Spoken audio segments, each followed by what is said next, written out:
Hi, I'm Dr. B, psychiatric nurse practitioner with 20 years of clinical experience and the creator of choice mapping. Today I'm talking about a very serious topic of suicidality. I want us to change our thinking about this as a feeling rather than an action.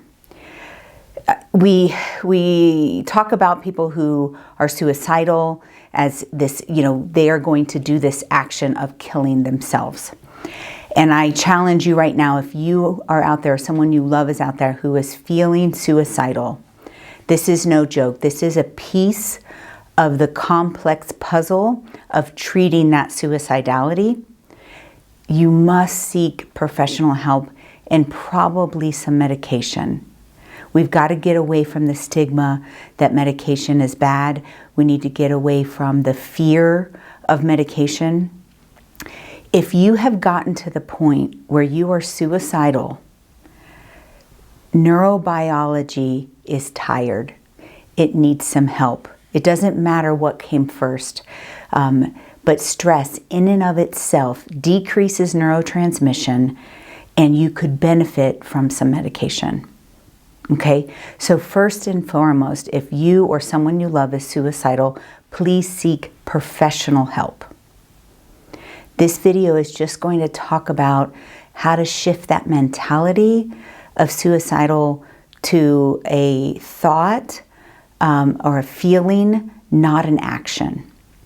So the topic came up in my mind when I had a patient who was really trying to get better, but still feeling suicidal.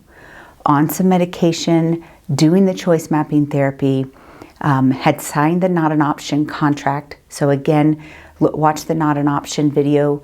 The not an option contract will also be on this video because it's super important that we make those decisions to not kill ourselves. But I started thinking, because she asked me, do you have another video on suicide? And we have to be very careful to not talk about it too much, because then that puts it in the forefront and may actually cause people to think about it more often and maybe even follow through. So again, first off, seek professional help. Decide today that you will not kill yourself. And then let's talk about suicidality as a feeling rather than an action. If you follow me, you know that I have struggled with depression and anxiety on and off my entire life. I only remember one very specific time of feeling suicidal. And I'll tell you, it took a solid probably 2 years for me to reframe that and say, I'm not suicidal. I don't actually want to kill myself. I'm tired. I'm tired of fighting.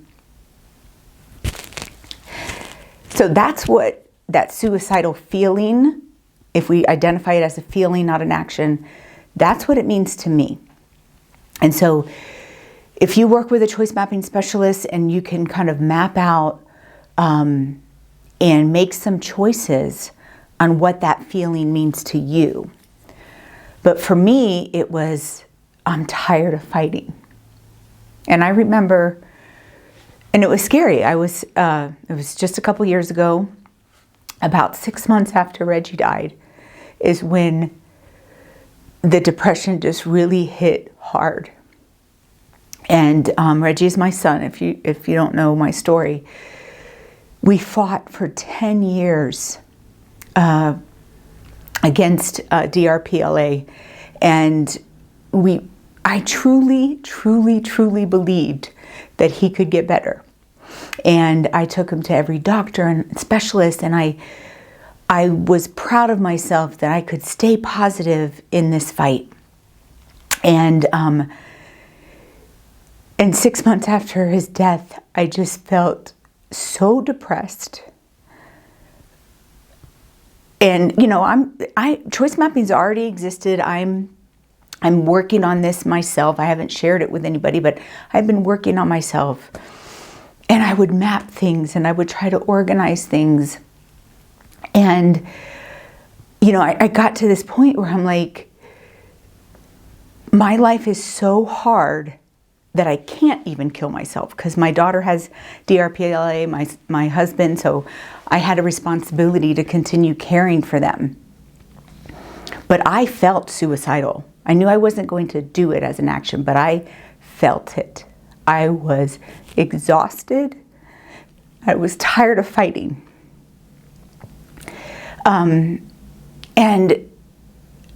It honestly took a solid 2 years for me to get that deep hopelessness of suicidal thought out of my head. But I was constantly choice mapping, and I was constantly seeing what these connections were and grieving. I have the whole series on controlled grief. Like, we have to take the time to grieve.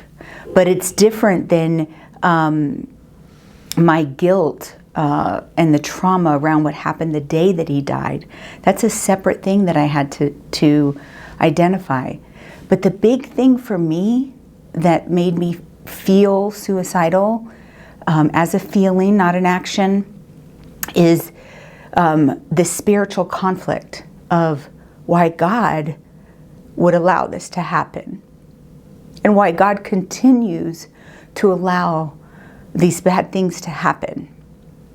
And we have to be comfortable enough in who we are in our relationship with God to have that struggle with Him, and to not present that it's a one-time struggle. And I think this is where I really kind of got separated from the church teaching there for a while, because it was like, well, like Jacob wrestling with God, it's like a one-time thing and it's over. And it's not. And that's why we always kind of have that separate section of spiritual conflict. You have to identify it, name it, own it, work through it. It is separate than your grief and your trauma. And so I challenge you today, if you are feeling suicidal, one, you have to get professional help. For yourself, please do not take action. This is the one time in your life I'm telling you, do not take action. It is a feeling. If you're tired, you rest. And so I've gotten to train myself to that point of when I feel like that, and I call it hitting a wall. I don't feel suicidal now or anytime recently, but I hit that wall. And instead of pushing and making myself exhausted, just say, I'm tired. I need to rest. And so for those of you out there that are feeling suicidal, map it out. Let's figure out where it's coming from. Let's figure out all the contributing factors and get some professional help in identifying and organizing that and making decisions to move forward. But also being okay with taking medication and really believing that you are worth getting better. We are all worth getting better. We all have a purpose. And sometimes I think my life is so difficult so that I can I can be encouraging to other people. But it's not easy.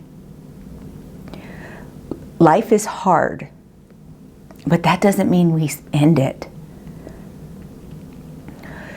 When you're tired of fighting, then you rest.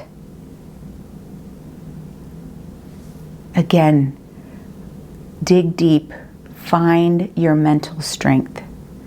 I truly believe that you are mentally strong.